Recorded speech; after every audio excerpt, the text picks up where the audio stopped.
আসসালামু আলাইকুম। আশা করি আপনারা সবাই ভালো আছেন।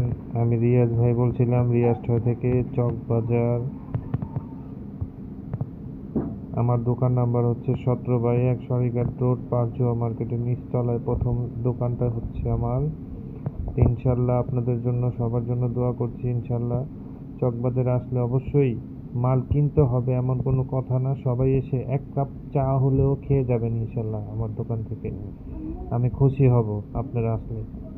আর সবচেয়ে বড় কথা হলো, আমি থাকি আপনি থাকেন, যেই থাকুক না কেন, মাল যেখান থেকে 2 টাকা সেভ হবে, যেটা 2 টাকা কম দিয়ে কিনতে পারবেন, আপনারা ওখানেই যাবেন। আমার ভিডিও দেখে আমার কাছে আসতে হবে এমন কোনো কথা না। আগে আসবেন, যাচাই করবেন, দেখবেন, তারপর মাল কিনা করবেন, সমস্যা নেই কোনো। আর সবাই দোয়া করবেন ইনশাল্লাহ আমার জন্য, যাতে সবাইকে ভালোভাবে মাল টাল দিতে পারি। আসসালামু আলাইকুম।